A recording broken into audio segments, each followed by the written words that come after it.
Every year around this time, people who live in northern latitude countries turn their clocks ahead 1 hour. Then, months later, we do the exact same thing in reverse, setting all of our clocks back. Why do we do this? And is there a good reason for it? And should we continue to do it? Learn more about the history and future of daylight savings time on this episode of Everything Everywhere Daily.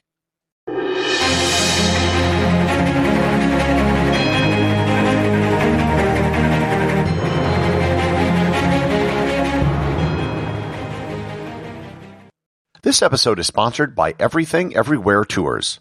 Yep, that's right. I've done dozens of episodes now talking about interesting people, places, and things. Wouldn't you like to see some of these things yourself? That's why I'm going to start offering my listeners the ability to see some of the most historic cities in the world in a way which few people ever get to see them. Obviously, there are issues with traveling right now, so stay tuned at the end of the show for more information about the tours and what I'm planning. I've done episodes in the past on the history of timekeeping and on time zones, both of which brushed against the subject of daylight savings time, but didn't really deal with it directly. For those of you who might live in an area that don't use this practice, it's actually pretty simple. During the warmer months, you advance your clocks ahead by 1 hour to take advantage of the extra daylight in the evenings.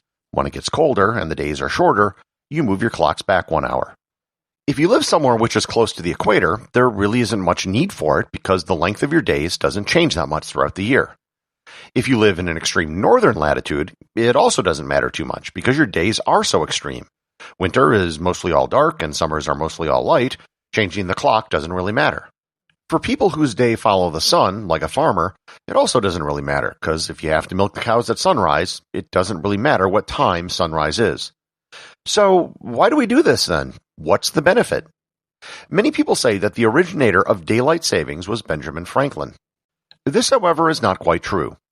What he did do was lampoon the French and suggested that they wake up earlier so they could save money on candles by not staying up so late at night. There were recorded examples of groups in Spain that would change the time of meetings in the summer to take advantage of daylight, but they weren't changing clocks. They just changed the time when the meetings took place. There really wasn't even a need for adjusting clocks for most of human history because we didn't have accurate clocks to begin with, and very little was dependent on clock time as opposed to sun time. This changed with the development of railroads. You can listen to my previous episode about time zones, but suddenly cities far apart from each other needed to be on the same time, and being punctual became a bigger issue. As the world became electrified and industrialized, energy became an issue. People began using artificial lighting in the evening, and that used power. In the early 20th century, lighting was a large percentage of all the electricity consumed. The idea was hatched that if we were to adjust the clocks in the summer, people could use daylight for another hour in the evening, and that would mean an hour less of artificial lighting. It should be noted here there wasn't any data to support this hypothesis. It was just a good idea.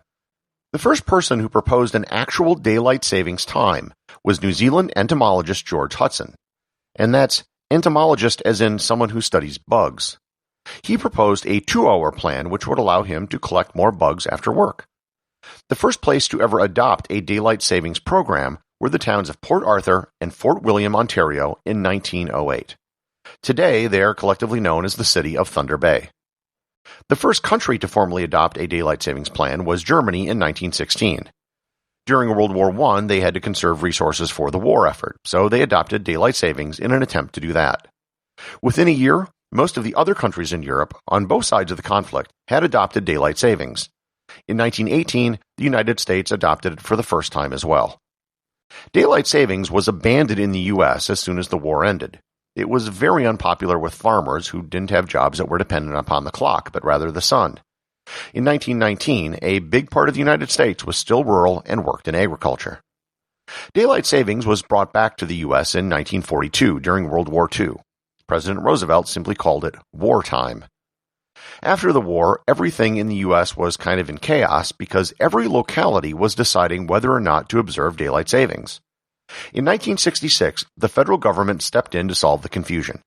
They passed the Uniform Time Act, which stipulated that states could do whatever they wanted, but the whole state either had to observe or not observe daylight savings as a unit. The act also set the timing of daylight savings so everyone was on the same page. It would begin on the first Sunday of April and end on the last Sunday of October. Notably, there were a few states which didn't adopt daylight savings. Hawaii never did for pretty obvious reasons. It was close enough to the equator that there was little benefit to adopting it.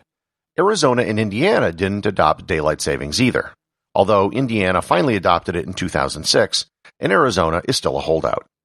In Canada, Saskatchewan stopped observing daylight savings time in 1961 and still doesn't do it to this day. In 2007, the United States expanded the length of daylight savings by a month, starting 2 weeks earlier and ending 2 weeks later, and that's the schedule we still have today. Today, most countries that use daylight savings are in Europe or North America, with a handful in the Middle East. There are only 4 countries in the Southern Hemisphere that have adopted daylight savings: New Zealand, Paraguay, Chile, and the southernmost states of Australia. But let's go back to the original intent of daylight savings. It was supposed to conserve energy. Does it actually do that? As I noted before, the idea behind daylight savings was just that. It was an idea. It seemed like it made sense, but there really wasn't any hard data to support the fact that it worked. Well, the data has now started to come in, and the data is not looking too good for daylight savings. One paper analyzed energy consumption in Indiana after they adopted daylight savings. They found energy consumption actually increased by 1%.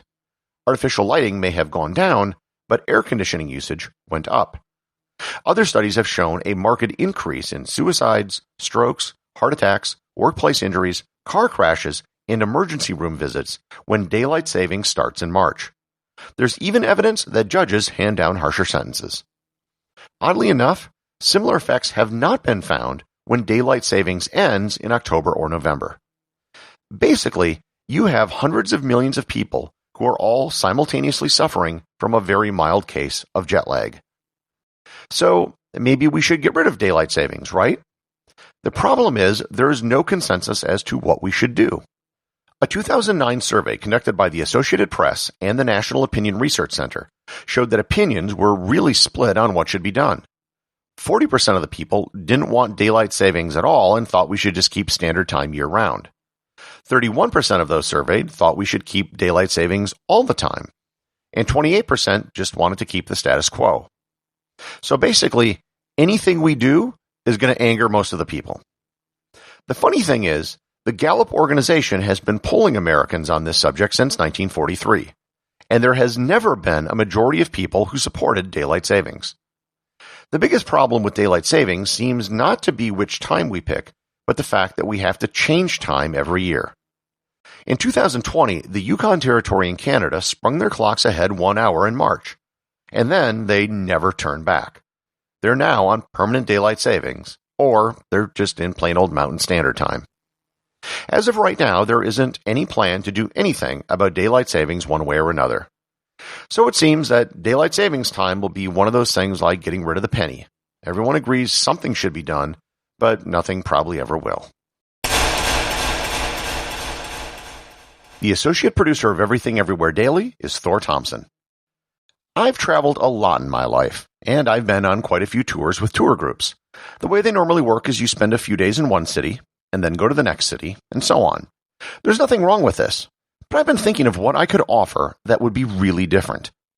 In the course of researching many of the episodes I've done, I keep coming across interesting things, many times in cities I've already visited. I made a mental list of all the things to see the next time I go back, and eventually it dawned on me that other people would like to see these things too. For example, in Rome, most people see the Colosseum and the Forum, the Trevi Fountain and the Vatican. There might be a few other things, but they hit the highlights and then they move on. However, few people ever bother to visit Ostia Antica, the old port city of Rome, or Hadrian's Villa just outside of town in the hills, or the necropolis under the main altar of the Vatican where they found the bones of St. Peter, or Nero's palace, or the catacombs around Rome, or the 2,000-year-old sewers under Rome that are still functioning. Basically, I'm proposing an incredibly deep dive into the history of a single city. Unpack your bags once at a hotel and get tours of these places with genuine experts with PhDs in their fields, archaeology, history, and art. This would be a tour for true geeks who love culture, art, and history. So far, I've identified 3 cities that I think would be great candidates for this type of tour: Rome, Istanbul, and Jerusalem. The tours will be quite small, only 8 to 10 people maximum. If there's more demand, I'll just do a second tour and do them back to back. Obviously, given conditions around the world right now, it would be impossible to set dates for a tour. And without dates, you can't set a price, and nobody can commit to anything without that.